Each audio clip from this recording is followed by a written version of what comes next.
All right. So last time we talked about where you are right now, that your business is probably quite stable. You're probably, close to or at a six-figure level. You're stuck in the technician, the tactical mode, or the manager and maintenance mode. And there's not enough entrepreneur and visionary or creative and initiative coming out of here. And that's the mindset shift we want to make. And you've probably got some basic lead gen in place, and it's time and some basic financial tracking, and it's time to move beyond that. And I also said that on your one-to-one call, if you don't have your ads in place, you don't have a consistent lead flow, or you don't have at least a decent understanding of your finances, we will have to work on that first. Because those things, not having consistent leads and not being clear on your finances, are probably the two biggest drains of mental energy for entrepreneurs, right? They're the two things that put fear and doubt and threaten you the most on a mental level. It's, where is my next client going to come from? And I don't want to look at my books. That's like, your finances could be amazing, but you just don't know. They could be, you might, and you probably presume they're going to be terrible, and that's why you don't want to look. It's the same reason that when you're ill, sometimes we don't want to go to the dentist because we don't want to find out the truth, even though we know our logical brain knows the truth is going to be good for us. That irrational, illogical, totally emotional, impulsive fear stops us doing it. So if you haven't set up the Facebook ads and started investing money, that's why the Facebook ads is a big shift for a lot of fit pros, because when you're concerned about where the next client is going to come from, it generally means your cash flow isn't that good. So to invest more money in advertising when you're trying to get money takes a big shift to do that, right? It takes a really good level of thinking to do that. So that's shift number one. And then tracking the finances is shift number two. So we make sure you do that. Then we went into vision, core values, and culture, which really is in module 2 of the FBB, and you can go and get the full understanding of all that there. We've talked a bit about a personal vision and a company vision. I'm not going to talk too much about that because, again, you've got all this in module 2. I've made several videos on it. But just to make sure that you understand what the guiding principles and core values of your company, and as a person as well, some ideas of how to choose those core values. Okay, and again, go to module 2 of the program and look at that. And then I've given you some examples of the core values that we have at our business, which is results, experience, abundance, contribution, personal growth, profitability. Right. So again, go to module 2 of the FBB to learn that. Company culture is how the core values are implemented and tracked, so that you're not just talking about it, you're not just saying, oh, I have all these core values, but you actually systematically do them, okay? And this is talking on a business level, but I want you to start thinking about this on a personal level too. We'll talk about this on our one-to-one as well, of what are those core values to you? What are the things you ultimately want in life? If we boil them down to emotions or frequencies, so when I spoke to Tracy earlier, it's not the gym, it's not the client, it's not the growth, it's not all these things you want. You want one or two particular feelings that you're going to get after you get those things. So for Tracy, it was peace of mind, relief, ease. And that's the kind of things you want to be focused on. They should be your core values in life, like the things that you want to build your life around. For me right now, my vision statement is pretty much, my personal vision statement is just ease, excitement, freedom. That's it. I base all business decisions on that. I build all hiring decisions on that. I build all investment decisions on that. I build all my personal decisions. And I set up my day, my culture, my personal culture to incubate those core values. Is my day starts with me doing the things, at least for a couple of hours a day, that make me feel ease, excitement, and freedom. That's why I'll do my morning routine, go to the spa, go to the gym, do stuff for me. I won't check my phone or social media or emails or anything like that. It's me time first, because I want to indoctrinate myself into feeling those things first. And then I know they will have a positive effect on my business. Okay. You can also look at a bit of company ecosystem. Okay. I'll go over this very quickly right now. This is going to start to expand, because when you start thinking bigger, when you start getting into that creative mode, what happens is your mindset is going to move from an internal business focus to an external business focus. Okay. When you're a manager or a technician, you focus inwardly, and that needs to happen. But now you should be close to, or at the point of, you hire staff who do that work for you. The manager or the admin people, they focus internally for you. They know their job is to focus on what happens inside the business, with the clients, with the team, with the systems, with the finances. Your role as a CEO, as a leader and driver of the company, and also as a shareholder, as an investor in your business, the CEO or the leadership level and the shareholder level of a company, their job is always to focus more externally. Okay. So the leadership level, which is above management level. So again, you've got technical level, which is doing the work, serving the clients. You've got a management level, which is making sure the team and the systems are serving those clients. Then you've got a leadership level. And the CEO or leadership level, it's really a bridge. It's like a bridge from the internal to the external, right? Because a leader, you have to focus inside the company. You have to know what your manager is doing. You have to look at the KPIs. You have to look at the numbers, because you use this data. You kind of have you have your two ways you make decisions, right? At the moment, again, if you're in that stuck pattern we talked about last time, and again, I would go back and listen to the first session again to get a refresh, but that stuck pattern or place you're in, it's because you're making decisions based on, you're only making your decisions based on internal factors and previous time factors. What that means is you're making your decisions about moving your company forward based on looking internally, like what the numbers say, and you're also basing it on what happened in the past, previous successes, previous failures, beliefs about yourself, beliefs about your industry, and whatever else, right? So it's what happened, and you're looking at internal figures, okay? Now, it's important to have an awareness of these things, definitely, especially the numbers and stuff. But if you're making a decision only on the numbers, let's say, of the business, or only on the systems or what you have in place, then you're not forward thinking. You're reacting. You're not leading or being proactive. You're being reactive. What's happening is you're basically becoming a victim of what's happened in the past, and you're looking at what you've got and trying to turn it into something else. Okay. And again, what you've got alone is a good starting point, but it's not going to get the job done. What your strategy in something should always be is a combination of your long-term vision and then your short-term resources. Or in other words, the better way to make decisions as to how to move the company forward or what to do next is based on looking external at a vision, right? What's your vision after following your excitement?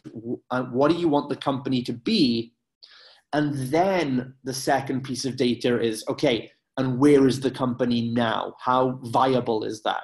What's the gap, right? Because again, if you only look at what you have, you're only going to make limited decisions based on past experience. But if you make your decisions on, wait, what's my vision? Forget how it's going to happen. Don't worry about that. What's my vision? What do I want? What would be awesome? And then that's an external factor. And then you look internal and say, right, now what do I have, or how close am I, or how can I make that happen based on what I have? And you put those two things together, and now you're looking in the future at what's going to happen, and you're making a decision based on some internal factors, but also external factors, right? And you start opening up your mind capacity when you act from a place of a vision first. What you're doing is you're saying, here's the vision, I'll be flexible on how I get there. You're saying, this is the vision, this is the end point. And this is actually basic goal setting. You guys know all this, right? Because when you work with your clients, right, do your clients want to do push-ups? Do they want to eat? Is it the goal to eat vegetables? No. The goal is to look or feel a certain way for them. It's to feel a certain way, right? But humor me for a minute, right? The goal is to like look a certain way, or, you know, be strong enough to lift a certain amount of weight to win a competition or whatever it might be. If the goal of your client is to lift 500 kilos in a powerlifting contest so he can win the gold, then he doesn't care about if you give him, you know, certain specific exercises to do. He doesn't care about how many reps you give him. He doesn't care about these things are part of the process. What he wants is the vision. And so the vision is always set. I need to lift 300 kilos. I need to be 8% body fat. I need to, you know, lose 10 pounds of fat. I need to gain 20 pounds of muscle. Whatever the outcome is, that's the vision. But then the good clients and the good coaches are the ones that know the strategy to get there can be flexible, right? Because maybe he can't do a barbell bench press because at his home gym, he only has dumbbells. Or maybe he can't do this exercise because he's got a bad leg or whatever it might be. So, you know, or, you know, he can't get his calories from milk because he's lactose intolerant. So he has to use almond milk instead, right? You know that the strategy is always flexible to get to the outcome. The tactics can chop and change. So where most business owners go wrong is they forget this fundamental goal setting principle. And most of you are operating, you're stuck again because you have no vision. What's happening is you are getting stuck in a certain strategy. You are being conditioned to think, I have to do it this way. I have to do seminars. I have to do group coaching. I have to charge this much money. These are all strategies, tactics. And you are trying to box yourself into making a specific strategy work, and you have no end outcome. So you've got the equation the other way around. You don't have a solid fixed vision with a flexible strategy. You have a solid fixed strategy and a flexible, vague, if non-existent vision. And so you take strong action because you're chasing a tactic, right? But you end up spinning your wheels because you eventually forget why you were doing what you're doing in the first place, because there was no real outcome. And you were just trying to be busy rather than productive, effective, but not efficient. So that's pretty much what's happening here. So going back to that structure, okay, so we have a technical level, management level, focused internally. The leadership level is focused internally on his managers and technicians. But the leader, she is also focused externally above her or outside the business on, first of all, the wider vision. Now, when you start to do this and you start to think about the wider vision, which, you know, it can be a combination of what we talked about last time. The vision can be, I want to be in all the schools. I want the business to be doing this. I want us to be hosting these great seminars. I want to be raising money for this charity. I want to be helping like homeless people in my town, or whatever it might be, right? You might think of it that way, or you might even have a vision of, like we said last time, just being. Just, you know, being happy, being fulfilled, being at peace.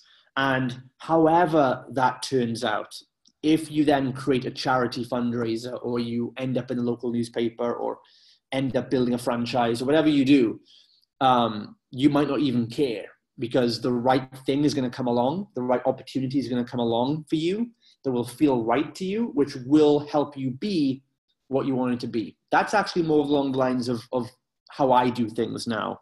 Like I really only chase feelings. So I set my visions or my goals are very, very general based on just feelings. Like I said, ease, emotion, ease, excitement. It's going to feel easy. It's going to feel exciting. So I want to do more work. And it's also going to maintain my sense of freedom, what that means to me. And freedom will mean different things to different people. So, you know, and you go through different stages. I've been in the stage where my goals were very ultra specific.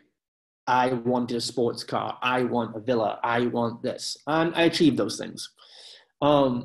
Then my goals in business became a little more general, which was specific general, like, I want to get, 20,000 a month revenue. I don't really mind so much how I get the money, but I'll probably do some kind of coaching packages, right? And I kind of went through that phase last couple of years where we went through all different types of packages and services and tried out all different things, all with varying degrees of success. So it was somewhat specific general, right? I had a few parameters on myself. Now I've really kind of graduated to that level of my vision. It's just literally those three words: ease, freedom, excitement. I couldn't care less, really, ultimately, like what the universe brings me to get there or what comes onto my doorstep, right? All I know is opportunities will come up. I meet people, circumstances, situations, events will come up.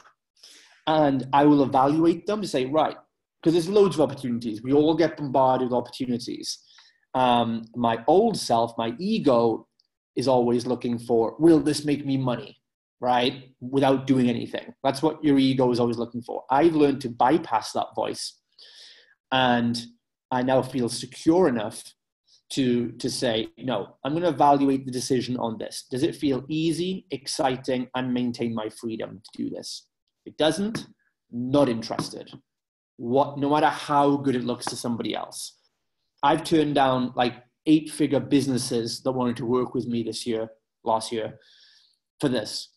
I've turned down a client that wanted to pay me $20,000 a month because it just wasn't exciting. It would have been easy, definitely. It would have been easy to help the guy make more money. He's one of the world's top speakers. But the offer he wanted for $20,000 was for me to work really exclusively on his business.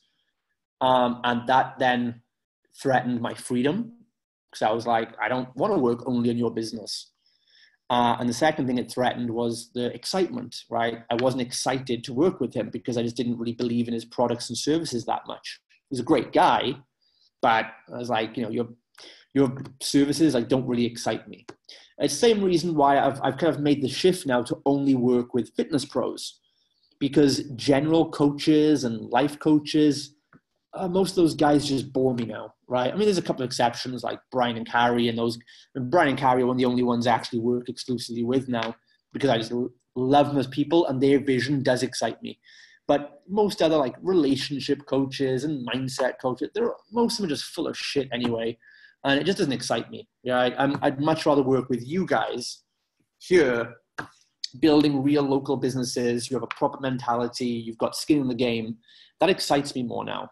So I literally this year burned 75% of my audience. I took my free Facebook group from 1,500 people down to 400 by getting rid of any coach that wasn't a fit pro. So people are like, Justin, you're crazy. You just burned 75% of your company and all the work I've spent the last couple of years growing. And I was like, yeah, but I just don't care anymore. I'm at the point I've trained myself through doing the things I'm teaching you here. I've trained myself, conditioned myself to come to the belief, to become secure in the belief that, a huge list isn't going to make me happy. Taking any deal that comes my way isn't going to make me happy.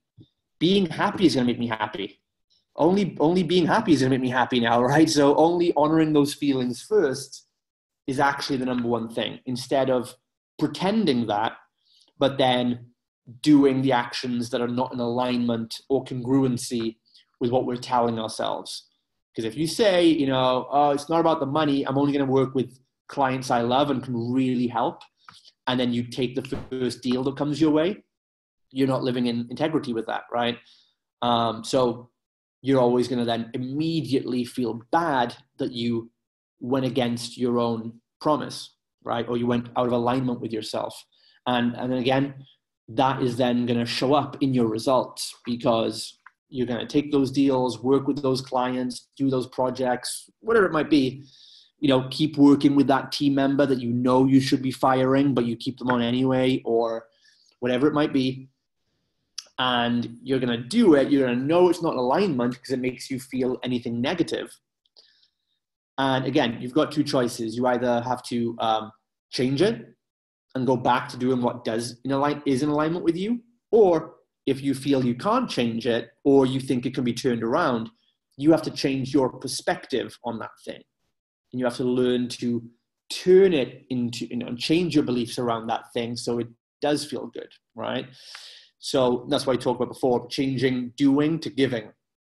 So maybe you hate sales calls because you hate selling people. But if you think for now you have to keep doing it until you find someone to do it for you, maybe you can change your perspective and say, maybe I just like getting to know people. I like getting to talk to people. I like giving them an opportunity to change their life. That's a good thing I'm doing for people. And you might start to enjoy it. And if you do start to enjoy it, your results are going to get better. Your conversions are going to go up, not because you did anything, not because of the tactics or the doing, but because of the being and your energy you brought into that sales call, right?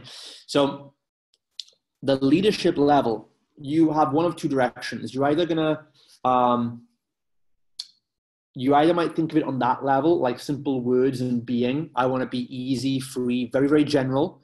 And whatever comes my way, if it feels good, it's there because it's going to allow me to feel more of those feelings.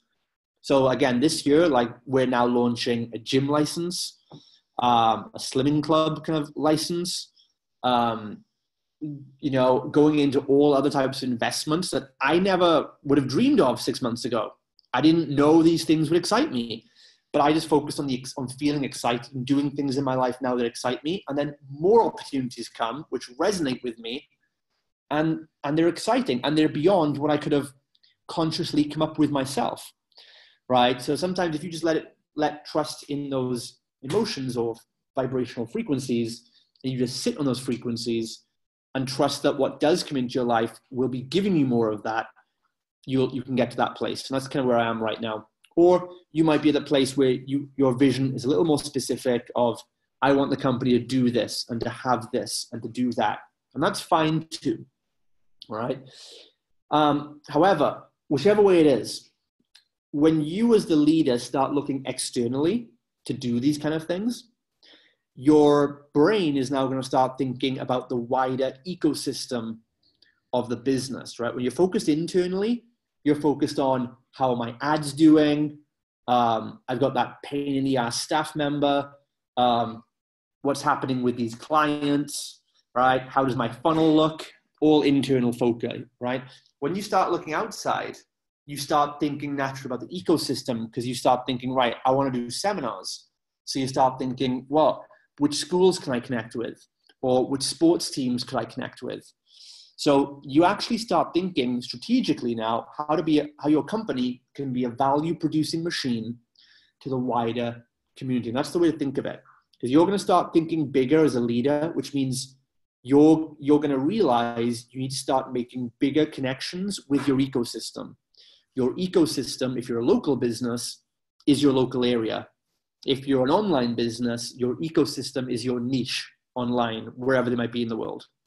But for the purposes of local businesses, which we're talking about here mostly, your ecosystem is your catchment area, right? Your business is no longer just your facility. Your business is now your entire local town or city. Your facility is one aspect of that business. Because again, remember before, your sticking point, your ceiling was that you are trapped in technician manager mode, which means all your focus is internal on your business, which is your facility or your studio or your bootcamp class or whatever it might be, right? So when you're focused like that, you're not going to think about going outside elsewhere. You're only thinking about what's coming in. So now you start thinking outwardly. You're going to start thinking that, oh, my business is actually my town, right? My business is my town. It's my market. Your business is your market now, your potential market. It's all of it, right? Your facility is just now one aspect of that, because the leader thinks outwardly and sees the bigger picture. The manager thinks, no, there's a business inside a facility. The leader thinks, no, there's a facility inside a bigger business. And this is the first step to now thinking outwardly and thinking bigger. So you've got to make sure that when you do start thinking outwardly, that you don't fall into bad habits and then start thinking about, right, how do I get these people to do this for me? How do I get the schools to do this for me? How do I get the charity to do this for me? Because you're still thinking about getting. And you're not thinking about being and giving, which we talked, again, it loops back to the first session. That's why that session, you need to have it on repeat, because you're going to pick up so many things. I said it before. If you're thinking about how do I get a school to partner with me? Then you're thinking about doing and having. What am I going to do to have the outcome I want? That's not how a leader thinks. That's how a manager might think. Like, what am I going to do inside the business to have the result we want? Cool. That's a manager's job and a manager's place. But a leader, no. You've got to be and give, not do and have. Your success now is first being. So when you're in the state of being and you tap into your confidence again of like, look at your freaking program. Look at the lives you've changed. Look at the lives that each of you told me you've changed last time. You all told me each of you has saved someone's life potentially, right? And that would not be an over-exaggeration. Look at that again. If those wins make you feel that sense of being and bigness and significance, and like that, not you, but like that your business, your program has something to transform lives, not an ego thing, but like a, wow, I've got so much to contribute kind of thing. If that's what taps you into that state of being, then use it and write those wins down or put them on your wall or visualize them daily. Because you need, if you want to get the school, let's say, to do something for you, no. It's not about doing, it's about being. Because when you walk into that school, first of all, if you're being in that state, you won't need accountability to go and do it. If you need accountability, it means you don't believe in yourself. And that's the first hint of how I know, right? Because you're still like, oh, can you do something to hold me accountable so I do something? Whereas if you're being in that state of confidence, your legs will already be walking towards the school, right? Because you wouldn't be afraid of anything. Not only that, you'll be excited about going to talk to them because you'll be in that place of, oh man, I've got something amazing to share with the school. Giving and sharing and contributing is a natural consequence when you believe you have everything to give and nothing to lose or nothing can be threatened. When you feel that abundant state, and think about a time where you felt that abundance and you go out and you buy presents for people you thought you couldn't afford, or you spend more, you give someone more of your time that you thought you didn't have time for. You do it when you tap into the state of being abundant, right? And confident. If you do that, you won't need accountability to go and do something. You'll go and do it because why wouldn't you? And then when you're being that way, you're not going to need the script or the template to be like, oh, hey, what should I say to the headmaster of the school? Because that is you again saying, what have I got to do to have the result? And you want help with what to do and what to say because you're afraid you won't get the outcome. You won't get to have what you want. You're afraid of losing it. But again, tap into that state of being And you won't need a script. You will walk in there and your energy will do the work for you. When you walk to that school and say, hey, I love what you guys do. I genuinely do. I really believe in your message and I want to help you because I've got some good stuff going on as well. We should work together and really make a big difference in the lives of many of the local people, starting with the parents and the children that will go on to become the leaders of our society. How can we work together? That's what you say to the principal. There's nothing scripted about that. That is what naturally flows when you're in the right state of being. There's nothing scripted about this entire call I'm doing. This is literally off the cuff, right? I've got guiding prompts, but you know the difference? The reason I have these prompts, it's not to remind me of what to say in case I don't know what to say. This is to keep me in line because this is flowing out of me. If I don't have a guideline, I'll just ramble for hours. It'll all be amazing stuff, but I might forget to cover these things, right? This is to keep my flow directed. These points are just to keep my flow directed and keep my energy focused, right? It's not because I'm afraid I'm going to forget what to say, or not because I'm not confident in my knowledge enough, right? I can talk for 5 days on any topic of marketing or business you want me to, and some of you guys know that, right? Not a single bullet point in sight. I've done entire high-end retreats with nothing but 3 bullet points, right? It's just because I believe in this so much, right? So think about that, right? The first thing is your mindset needs to be, wow, how much value can my company now give to my wider ecosystem or community? And that's how you're going to think of it. Not what can I get from them, but what can I give to them? What do I need to give to them, right? What do they really need from me that only I can give because no one else is stepping up to the plate? So to direct your focus, and here's why this is all happening like this, because when you do tap into this, your energy is going to be huge and you're going to have so many opportunities because your mind is going to open up and you're going to be like, wow, I could work with this person. I could work with these guys. And you get idea after idea after idea. Some of you might know some entrepreneurs who are more naturally wired this way. Some of you know pure entrepreneur types who are natural, energetic go-getters. And their biggest strength and their biggest weakness is they have so many ideas. Their mind is functioning on that capacity because they're mostly energetically thinking, not tactically thinking. Like they're coming from energy and their energy gives them so many ideas. That's their strength. But their downfall is they don't have usually anyone helping them focus that energy. So they end up doing a bit of everything and nothing gets completed, nothing gets seen through all the way. Now, they have loads of fun doing it, sure, but it doesn't help to build a sustainable company, right? If you're doing it for your own private time, just for your own hobby or to give to charity, cool, go and do that. Do random ideas.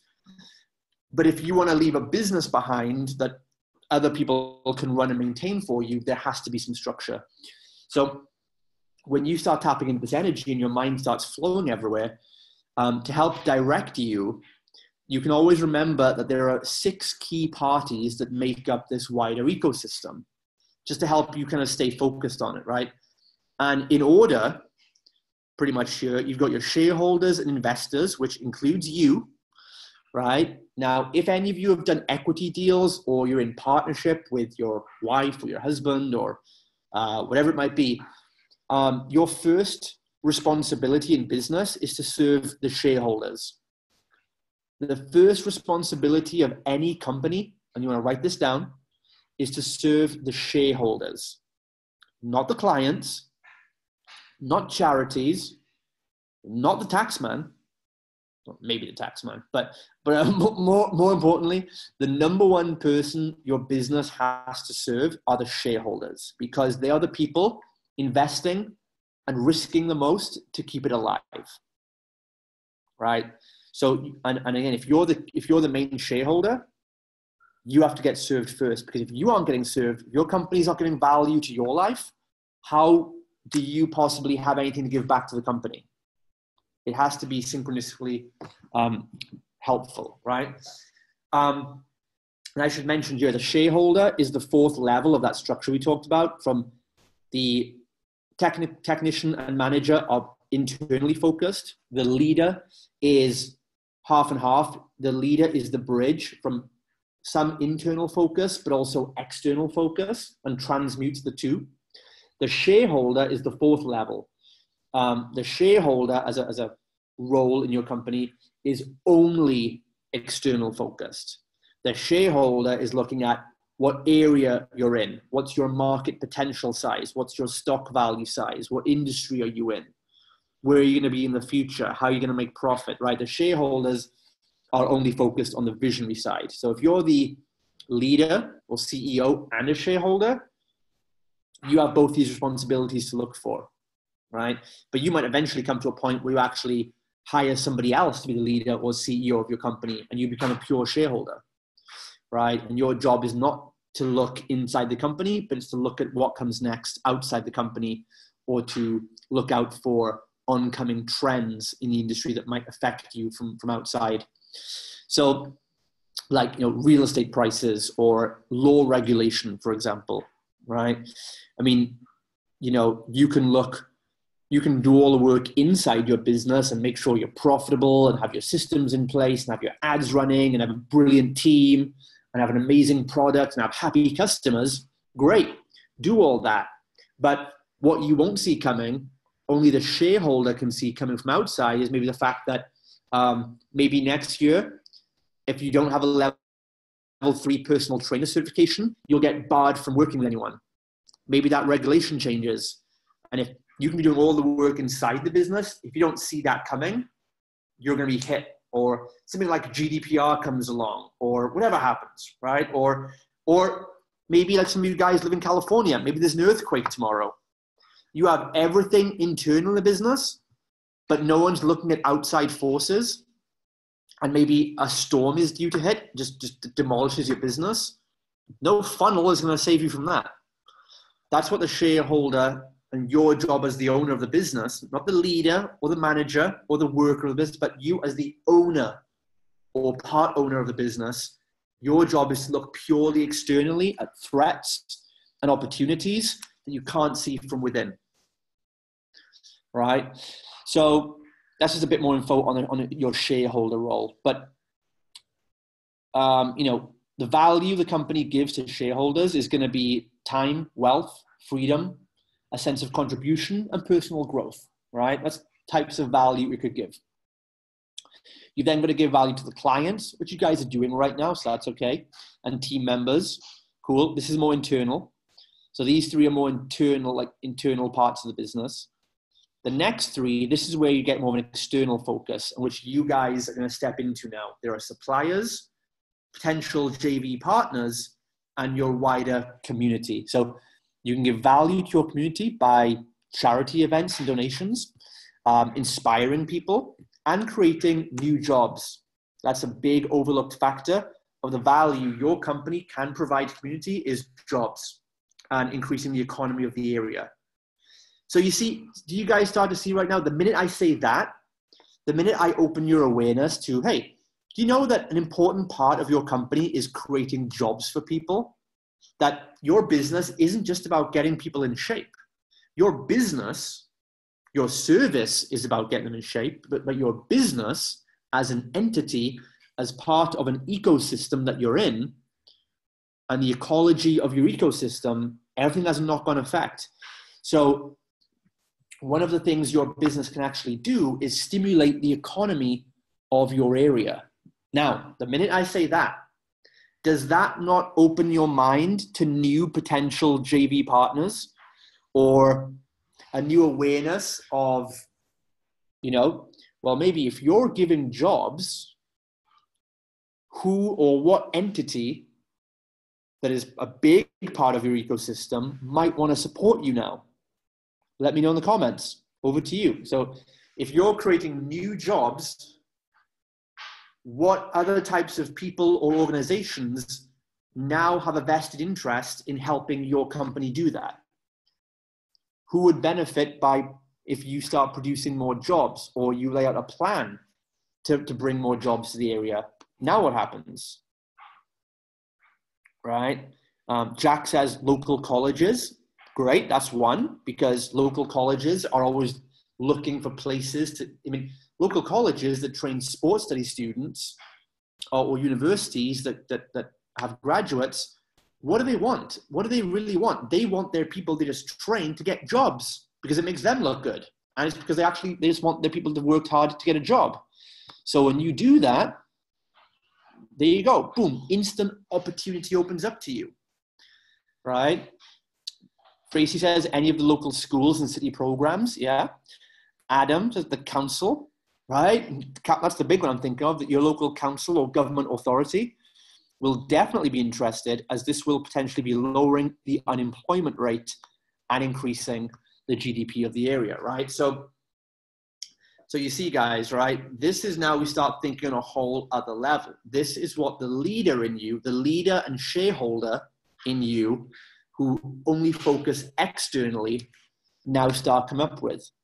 See, I didn't give you any new data. You guys know that you can hire people, right? Like, that's not a new fact for any of you, I don't think.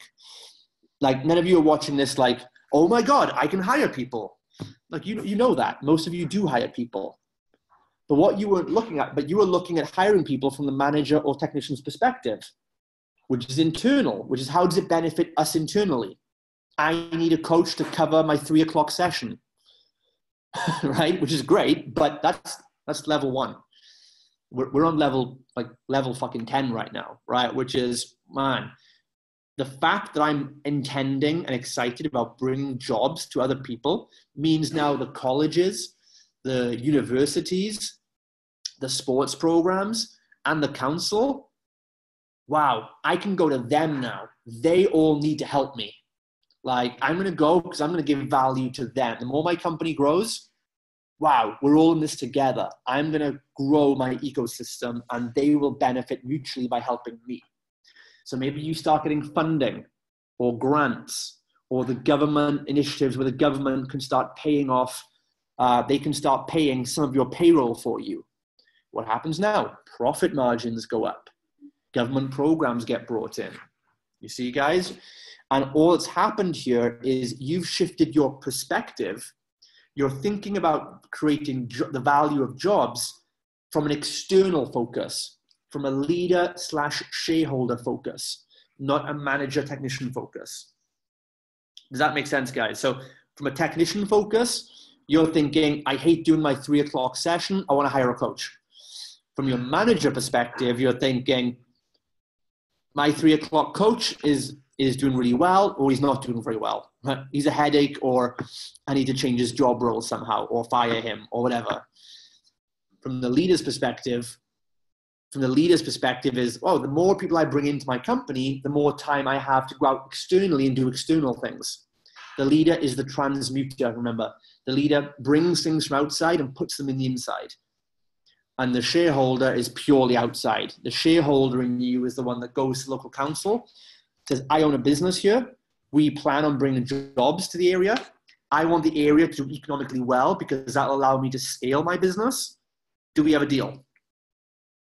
That's what the shareholder's thinking, right? My asset needs to grow, and the ecosystem that my asset is in needs to be more valuable, because the more money your town makes, the more chance your business has to grow and get affluent clients. So whose job is it to grow the value of the town? Not the council, yours, right? John Compton says here, today I called 2 armed forces charities to talk about getting ex-servicemen onto my PT apprenticeship for free.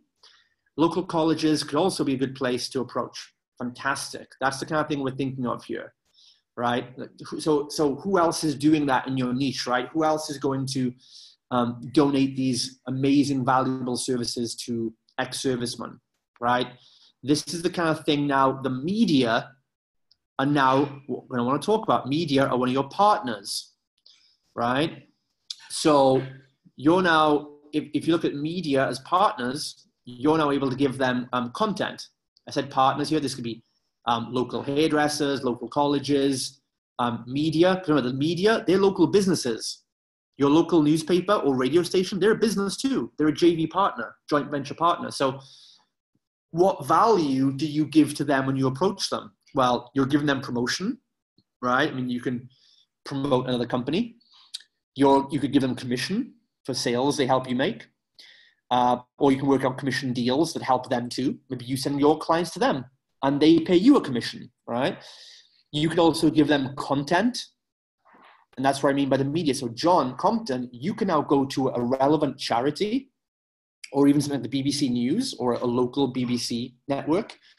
And who would, because what do they need? What value do they need? Media need content. They need stories. So if people like you aren't going to them and saying, hey, I've got this story where my business is going out there and helping ex-servicemen and veterans get readjusted in society and giving them a chance to get a new career, and my business, my shareholder is going to cover the cost, or me and my shareholders are going to cover the cost, isn't that a story worth running? Damn right it is, right? So you're now giving value to the media stations by taking that story to them. Well, only if you are in the state of being that you believe it's a story worth sharing. If you don't, you won't. But that's the difference here. That's why being in the state of being and really blowing smoke up your own ass is really important here, okay?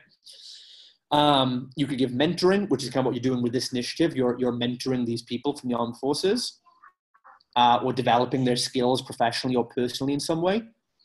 And you can also give partners social proof. You can work with a local coffee shop and say, I really recommend this coffee shop. They're awesome. They took care of our clients this weekend. Check them out for a free smoothie or whatever, right? And that's your partners. And same thing with suppliers, right? Your landlords, your equipment suppliers, supplement suppliers, your Facebook media. So if you work with Facebook or Google, they're media suppliers to you. Anyone that you're paying money to for their services, really, go out of your way to make friends and with those businesses, or connect with a rep from those businesses, and strengthen your relationship and give them whatever you can, right? And so this is just to guide your thinking a little bit when it comes to these things. But the big ones we're looking at are JV business partners, like other complementary local businesses. We're looking at media platforms as businesses, and we're looking at charity, which are still businesses, non-profit organizations, right? That's really what we're looking at here for the rest of this program. But that gives you an overview of other areas that if your business is always adding value to these 6 parties, your company will always grow and never have a problem. Okay? Any questions so far on that, guys? Any questions or just thoughts or ideas that are coming to you? What new levels of awareness are coming to you right now? Let me know some comments on that, just so I know this is kind of going in.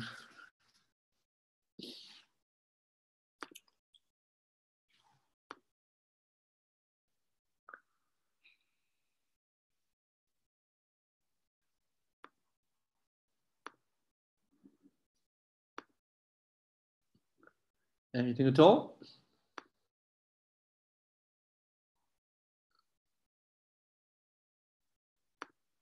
Okay.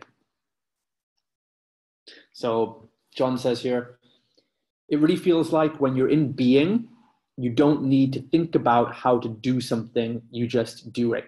Exactly. Right? Exactly.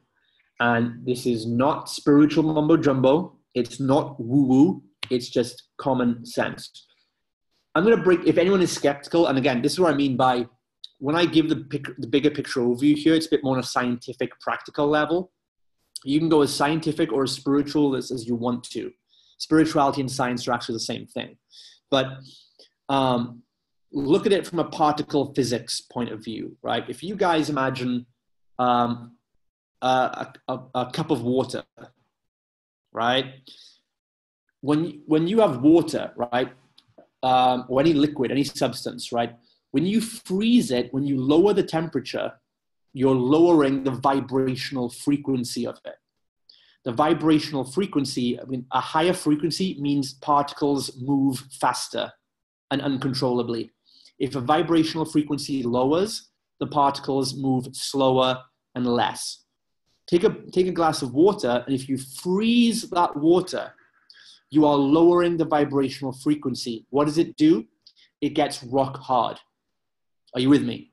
Right? Check in with this metaphor, right? On the other hand, if you heat water and you boil water, the more you heat it to the point of boiling, it's heating because the particles are raising in vibrational frequency. The particles in water are spinning so much it produces bubbles and splashes and it goes crazy. That's what is meant by you're raising the vibrational frequency. This is a purely scientific rationale. So boiling water is on a high vibrational frequency. It goes nuts, it moves. You can't stop the movement. It's hot, it's on fire, right? Now, take the same principle and apply it to a human being. When you lower your vibrational frequency so much and you're not moving anymore, what are you? You're dead, right? That's pretty much on the basis. You're dead. Your vibrational frequency lowers to a point where you die and you're a corpse and you're a stiff. However, on the other hand, when you get excited, when your emotions get more positive, this is how humans work. Water changes frequency based on temperature. Humans change their frequency based on emotions, which resonate out of the solar plexus, which is a nerve center in your body. So much like you have feelings when you hit nerves, like muscle nerves, your solar plexus is a ganglion load of tendons which emit or read like emotional nerve center.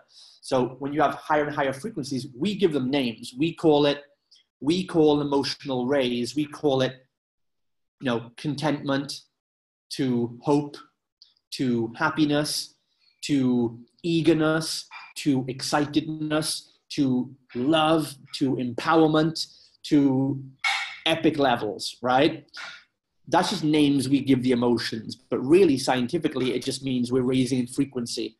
So when you raise in frequency, do you move more or do you move less? If you're like me, then when you raise in frequency, you can't be stopped. You've got to move. Kids are like this all the time, right? That's why kids are running around everywhere, because they're just full of positive emotional energy. They're not worried about bills and if their Facebook ads are working, or they're not worried about sacking their employees. They're not worried about all that stuff. Is a negative energy drain. If you're like a kid and you have all that, you have to move because your energy is bubbling up inside you like that boiling water. You have to move because you have to expend the energy. So that's what John is saying.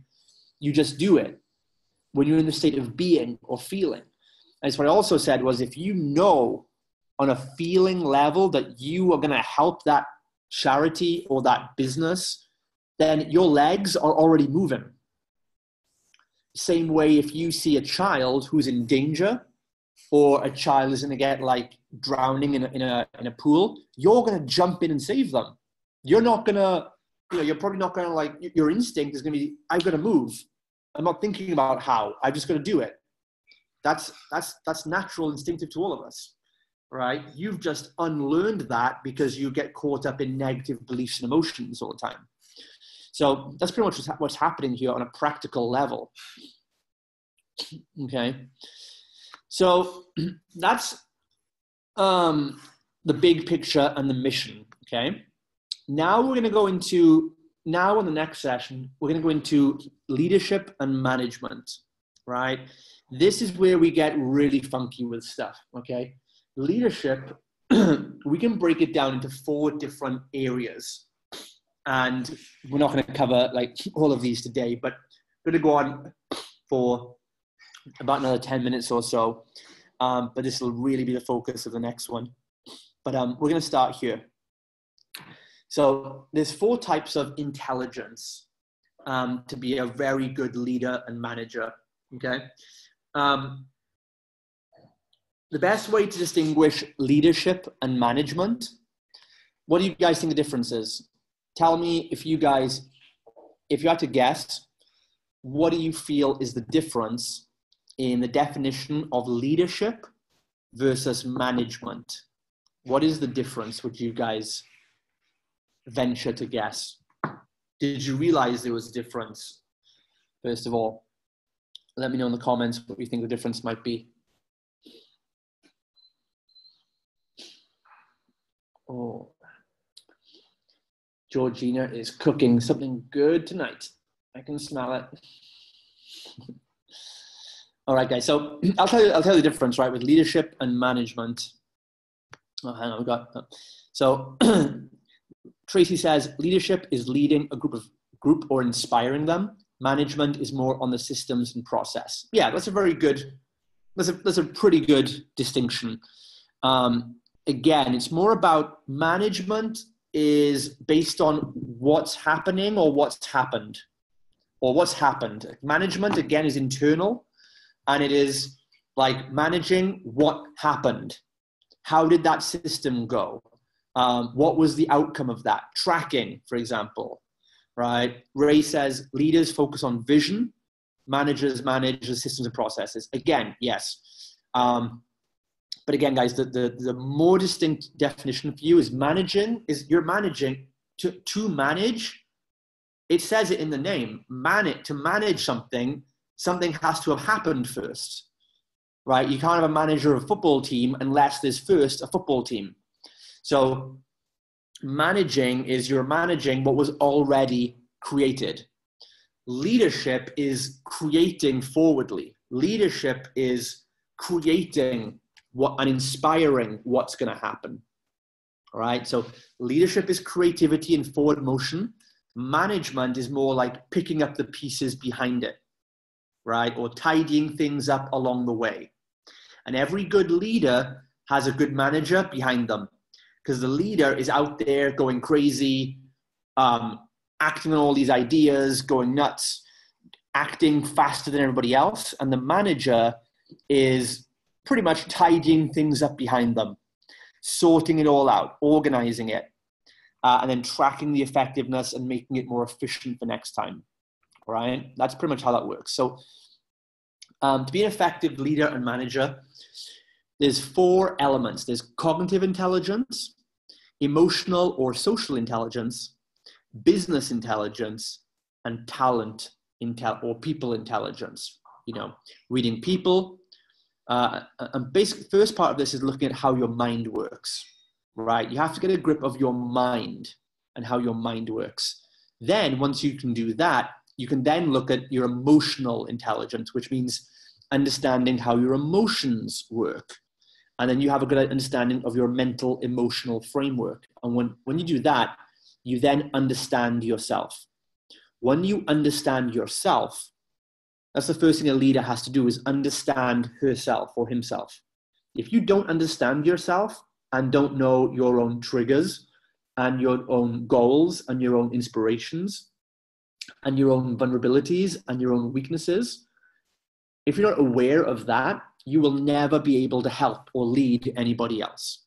Leadership starts with self-leadership. You can't lead anyone if you can't give anything that you aren't first being, remember. First thing is this, right? How many of you guys have trust issues with your team? If you have any level of trust issues, the yeses are coming in fast here. If you don't trust your team, it's because you don't trust yourself.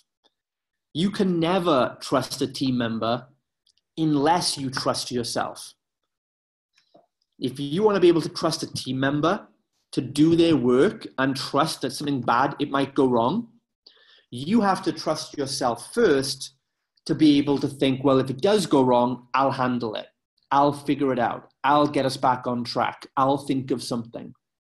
If you don't believe that, if you don't believe that you can keep it going and lead, you'll never trust anybody to do anything, right? So leadership, again, that's what we say. Any problem you have in the business, you have to start looking internally to get the real answer, not externally. Don't blame that person or blame the Facebook ads or blame the area you live in, right? It's pathetic, right? You've got to look internally first and say, what am I doing? Maybe you made the wrong advert. Maybe you hired the wrong people. Maybe you had the right people, but you didn't train them properly. Maybe you're not paying them the right amount. maybe you set a business in the wrong area. Did you think about that, right? So you've always got to look internally first. So let's start with cognitive intelligence and continued learning, right? I'm not going to go into this too much. We've talked about this a lot. The CEO, you're the leader. The leader's primary role is strategic thinking and not hustling. Okay, we've already talked about that. This is nothing new to you guys if you followed me, right? Strategy or direction setting, remember, forward motion, creative initiative, is done by the thinking of the CEO or leader. Okay, if anytime you see the word CEO, you can always interchange that with the word leader. Okay, it's just the CEO's program wouldn't have sounded so good, so I put leader, right? And the tactical action taking is done by the team and the systems of the CEO or leader. Okay, important distinction to remember. That's what we want to get to as much as possible. Now, second thing we'll talk about here when it comes to continued learning is the knowledge gap. Okay, don't fall victim to the knowledge gap. This is a lesser known concept in business and wealth creation, which is super important. So the available knowledge in any area of your business and your market grows on average by 15% each year, according to studies, which means there's new knowledge. Industries are changing. So how you run your adverts, what's the best way to advertise on social media, what new technology is available to automate things, what software you can use to take payments. All these things is all business knowledge that is every year is changing, right? There's new tech that's affecting how you run your business, and there is new social trends that are affecting how you run your business, right? Your market, for example, are getting more knowledgeable. For example, that now your market are all looking for the market looking for keto diets, right? That's where the industry knowledge has grown on keto diets. Now they all want that. Before that, it was like low carb. Before that, in the 80s and 90s, it was low fat diets, right? So there's how the knowledge of your market changes socially. There's economic changes, like how taxes or rental rates in your area are being affected, and there's knowledge to know about that as a shareholder. And then there's business and strategic knowledge, and there's tactical knowledge. And there's just your own technical knowledge, right? Like, maybe there's a better nutrition way, or a better way to deliver workouts, because science has shown, you should do intervals instead of steady state cardio, for example, right? You've used this knowledge, and usually you guys are up to speed with your technical knowledge. You guys have fantastic technical knowledge as trainers. That's why you get good results. But is your management knowledge, your business knowledge, your ecosystem knowledge, your tech knowledge at the same level of growth? You're probably studying tech stuff every year, your technical stuff, like you're going to conventions, getting new textbooks, updating your nutrition certifications. So you're really good at that, and you have a very low or minimal knowledge gap when it comes to technical things. But when it comes to technology or business or management or leadership or bigger influential trends, your gap is probably closed. Does that make sense? And the amount of new information is growing by about 15% year on year. So from the beginning of 2018 to now, the end of 2018, there's probably on average 15% more new information on the market available now about how to manage your team effectively. New management styles have been created and tested. There's 15% on average more tech and software that you could be using to close over the phone or to automate your follow-up sequences. Does this make sense, guys? First of all, do you understand what the knowledge gap is? Every industry has this, and there are multiple sub-industries that affect your one industry. This is why those of you guys who come to our in-person events or do one-to-one consulting with me, you know that most of my long-term strategy thinking is based on industry knowledge, macro trends, Like, we are plotting our next 3 years of gym growth based on the fact that I think it's going to be harder and harder to set up brand new locations because we want to avoid setup costs and because regulation and planning permission is going to get harder to attain because so many people have opened gyms and failed, and now landlords are more reluctant to give us the space. On the other hand, I've also got the industry, macro industry knowledge or trend and predictions knowledge to know that so many trainers right now have put years of effort and investment into their studios, but they're not making it work. And they're desperate to get free of it. So rather than, if it's going to be harder for me to get a brand new location and pay lots of money to shell it out and do it all up, and it's going to get harder from a law perspective from me, but at the same time, the opportunity, that's the threat, the opportunity is, my shareholder brain is thinking that the opportunity is, so many trainers out there are sick of running a business. They don't want to learn the stuff that you do. They're not natural leaders, not yet. They are still technicians and they just want to coach people. And they've now realized that growing a business and being a leader is something that they're not willing to do. So we, me and you, we come in and say, hey, I need a new facility. You've already got a client base of 20, 30 people. You're in a shit ton of debt. And you've got a nice location you've paid money for. I'm going to buy you. And I'm going to absorb your business into my business. You will get a set salary to work for me, which is probably more than they're actually making from the company right now in fewer hours. And all I'm going to pay is some money towards your debt and for your equipment and things you're paying for. Because that's all your business is worth. And you pay 10, 15, 20 grand, give them a salary, and now you've just swallowed their business and done a merger and acquisition, right? That is, for me, that's industry knowledge that I collect and research every year. That is what puts me 5 years ahead of my competition because they're looking at better ways to do a press up for their customers. I'm looking at how to buy them out. Right? That's the difference. Level of thinking. Who's got the bigger long-term vision, right? Who's thinking more externally and broader? No one is going to think bigger and more long-term than me. That's why I'll be taking bigger strides and working outwardly whilst they work contracting inwardly, okay? So that's the power as an example. I tell you all that because that's an example of the power of keeping up to speed with a knowledge gap. Okay, so if the amount of new knowledge is growing 15% in any industry in 1 year, that means the knowledge you have today on a particular thing will be obsolete, useless, dead in 5 years or less if you don't learn anything new. So for example, maybe like what you learned about nutrition, for example. I mean, nutrition, no, that's a bad example because nutrition isn't really changing much. But for example, Facebook ads.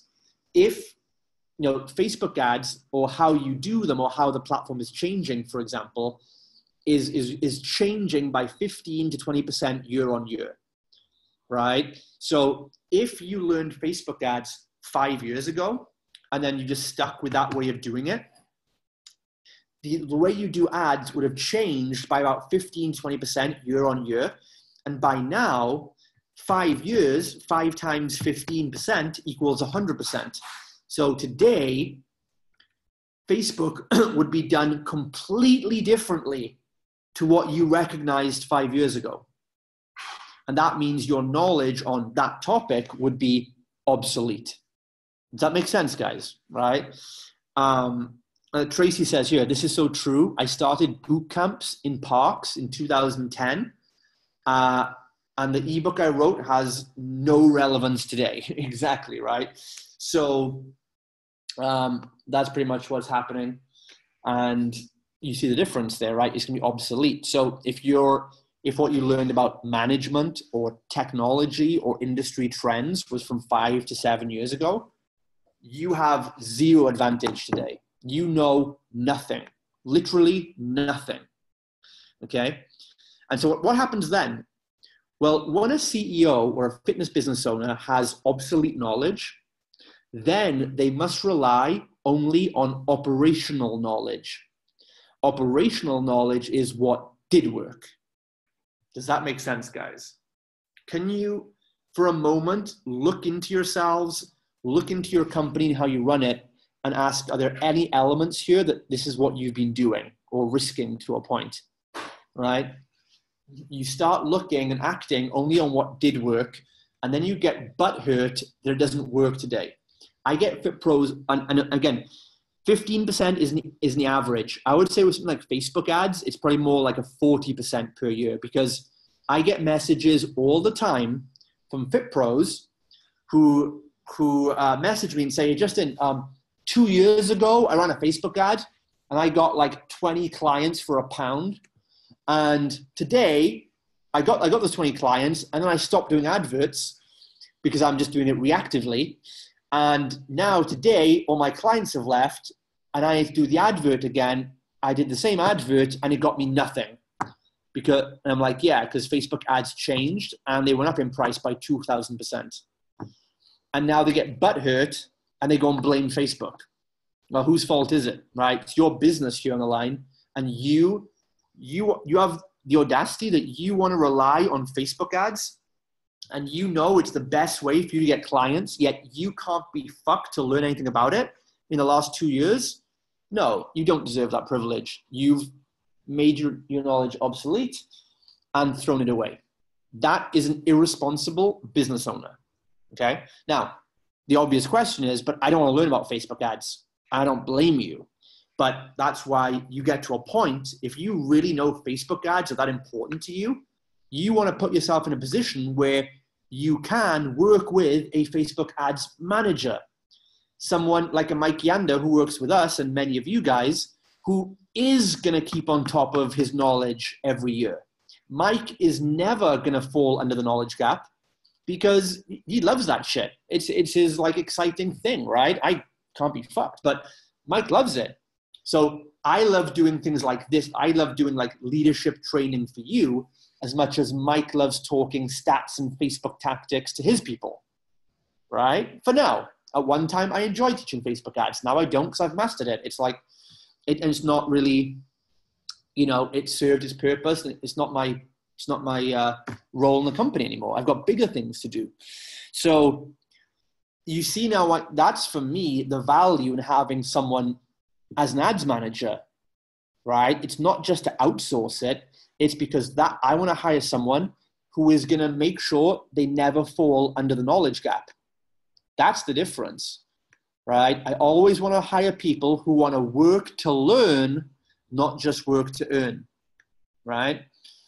So much wisdom in just one little thing, right, guys? So that's the knowledge gap. And I think it's really important to be on top of that. I'll just finish off these 2 points, and that'll be it for today, right? So the next thing, because these are quite basic, next little tip for you to help with your cognitive intelligence and learning, you have to reprioritize your time to facilitate continued daily learning, right? And obviously that's so we can avoid falling into the knowledge gap. And you have to learn the difference between efficient time and effective time. Okay, there's a big difference here. Okay, so efficient time is time that you spend, or anyone on your team spends, doing operational activities with low effort or cost. This means working in the business. Efficiency is working in the internal focus. Operational, like you guys said before, managerial, systems, processes, etc. Okay? You, as the CEO and leader shareholder, you want to make this no more than 20% of your total time. So if you're spending 4 hours a day on your business, 1 hour maximum for you, or hour and a half, should be operational in the business activity. 20% of your time total, okay? So however, you can spend as long as you want all day working, but just make sure that you start moving towards 20%, is operational. That's efficiency. You need to then be more effective, right? Systems and team make things more efficient. Effective time is time where you're setting strategic, forward-thinking objectives, adapting your company as times and circumstances change. That's that macro shareholder level, anticipating threats and opportunities that your business needs to take advantage of or guard against, right? Outside the company. This is working on the business. Okay. You want to make this, guess what? 80% of your total time. Okay. That's pretty straightforward, I think, guys, but it's just important you know and you can quantify it now. So you can work as much as you want all day, right? But if you're doing 6 hours a day, your work better be 4 hours of that, better be doing the effective stuff, working outside the company, getting these partners, going to the media, building a brand, finding investors, whatever it might be. And then the final kind of thing on this to help you with your learning is eliminate information overload. How many of you feel like you have information overload right now? Or you have very recently in the past? Is information overload a real thing for you? Okay, so I'm going to show you why that's really more of a problem than you actually realize it is, okay? It's not a problem because it makes you ineffective, but it's also this, right? People that multitask and try and do multiple things at once show higher levels of stress hormones, and it also releases a hormone. Multitasking releases a hormone that makes it become addictive. That's like the same thing. I can't. You guys probably know better than me. It's like the thing they get from I think it's dopamine from social media. That's why we love scrolling Instagram and scrolling Facebook, because we want to be multitasking and looking. We want to consume all the info because we think it's going to make our brain feel more safe and secure, just to know everything. But that's stupid because we can't know everything. That's why it's a red herring, right? You're never going to get there. So it becomes addictive, and it also increases stress. Not a good combination. So you need a process in place to filter information only from most credible sources. The easy way to do this is get rid of half the shit you listen to, first of all. Always, first of all, listen to facts over assumptions and rational logic over irrational emotion. If you just take these two things on board, you'll slice down the amount of information you take in, which is irrelevant to you, right? So for example, okay, you do not want to be posting in free Facebook groups how to get a result and how to do something, right? The worst thing ever is you go into a free Facebook group and you're like, oh, hey, hundreds of broke people, how do I grow my business? And you get a bunch of broke people telling you their best way to build a broke business, right? Now, you don't want to do that, right? That's the worst thing to do. And you guys know that. That's why you're here and you're paying for information, because you know it's validated and it comes from real experience. And it's not someone just trying to get their ego over on you. And the next thing you want to listen to is rational logic over irrational emotion. A lot of people, mentors, gurus, whoever, will often try and share things with you from emotion. And this is like my problem with a lot of like life and relationship coaches in general. Most of them are trying to trick themselves. They're trying to preach to you what they're trying to believe for themselves. And that's a problem, right? Because most of them have not got their life together and don't have good relationships. Whereas the difference here is I've built a fitness business. I've built multiple fitness businesses. I've launched them. I've been the technician. I've been the manager. I've been the entrepreneur. I've been the investor. I've been a shareholder. And I've been the seller.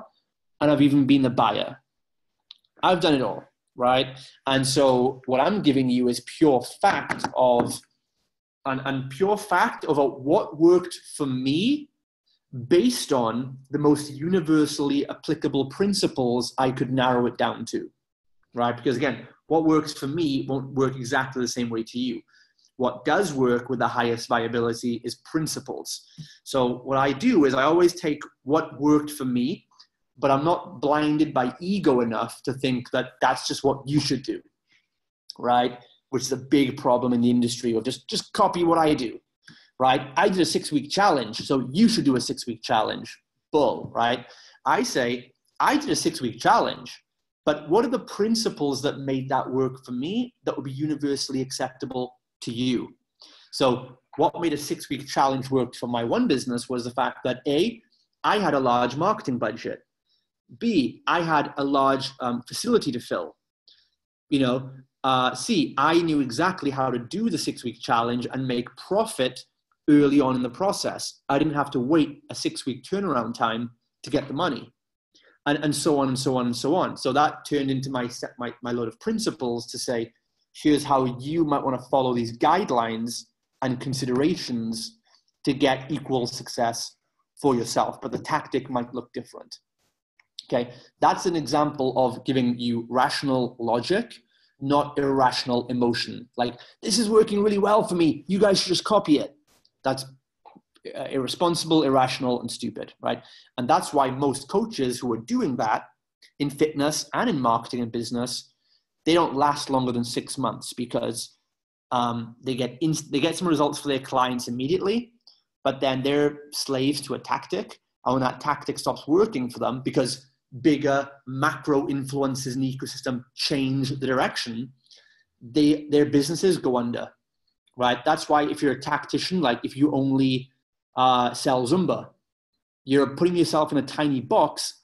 And when the industry trend, when no one gives a shit about Zumba anymore because a new thing came out, then your business is done. Or when you're telling people the way to get clients is you have to do a Facebook ad to a webinar to a sales call, which is what so many high ticket selling gurus do these days. No, that only works right now because Facebook ads are so cheap. Or it did work 5 years ago.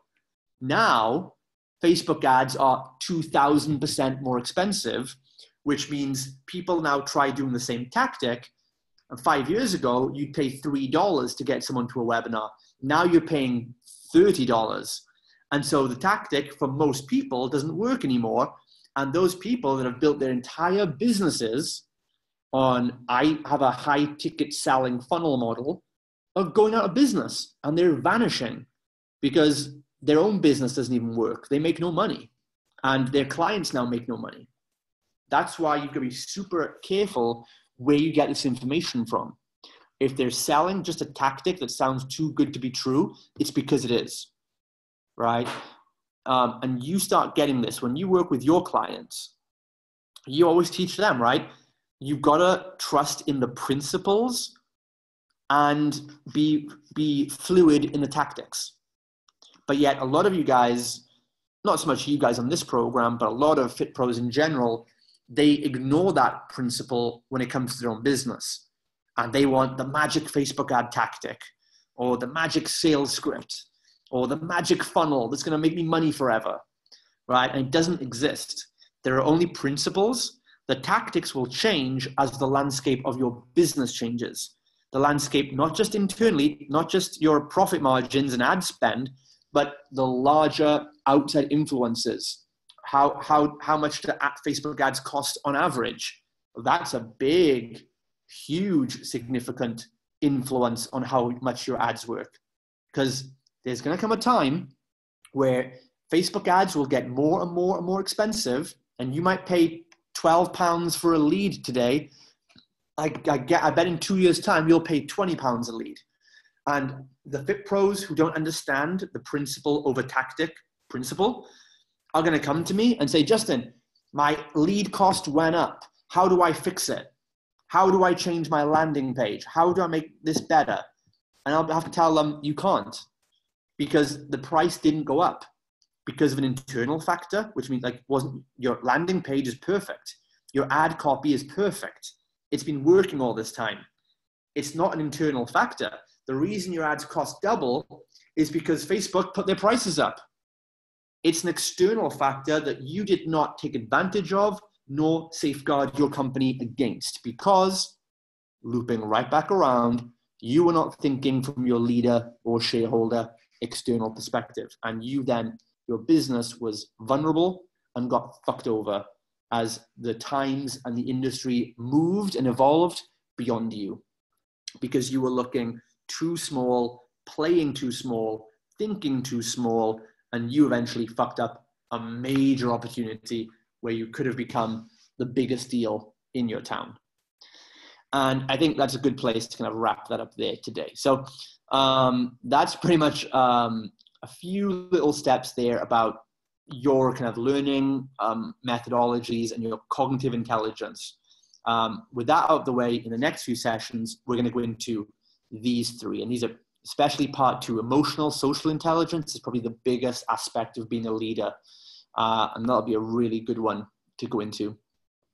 So hope you guys enjoyed that. And you've got more takeaways. Again, go back and listen to this like part 1. We'll get the audio recording for you, or maybe John Compton again can help with that. But guys, do you finish off quickly? Any questions, comments? Anything I can clarify for you in the next couple of minutes? I want to make sure that you're, taking this in. There's not a lot of action steps, by the way, guys. There's not a lot of to-do steps here, because I need you, first of all, to get used to being in the state of being, right? And let go of the doing so much. And just be being, be focused on your energy, focus on your vision, focused on all the abundance you do have to give, focus on your wins as a company, and start focusing on your awareness, focus on the greater awareness of what can you really do in your society. Because when that clicks, you won't need me to tell you what to do. You're just going to go out and do it. And you're going to be like John Compton here, who said, I just reached out to the armed services and did this deal for free. I didn't tell John to do that. I didn't give you a checklist. John naturally, instinctively did it because he tapped into the state of being. And that's how that's what we mean by effortless. It doesn't mean you're not going to lift a finger. Effortless, and that's where the life coach, law of attraction gurus get it wrong. Doing work that's effortless doesn't mean you're sitting with a pina colada on the beach. It means it's joyful, it's exciting. You might work 10 hours a day, but you're going to love every second of it. It feels effortless, and you could keep going. I could keep going here for another 3 hours. It's effortless to me. It's a piece of freaking cake. It's nothing. I'm not even thinking. My mind's not even engaged. I'm totally in flow. I'm not thinking about anything I'm going to say. It's effortless to me, right? But to a person who wants to hustle and is looking for shortcuts, they'll think, oh, that seems like hard work. I don't believe in myself that much. I can't do that. And this is your biggest opportunity. So a couple of comments. John says, love the bit about my town is my business. Also, Adam says the same thing. Biggest takeaway, my town is my business. The being and giving versus doing and having. All right, guys, good stuff. Okay, I'll leave that there then. Look forward to some of the one-on-one calls we have booked in. On the one-on-one calls, we'll get a bit more focused into actually doing steps for you. But I need to first see where is your state of being, and how much are you actually tapping into this. And that's going to help me to prescribe individual steps for you to do. Okay, guys, so thanks again for your time. Please go back and listen to this over and over again, at least one more time. You'll take away new things the second time. And then I will catch you guys very soon.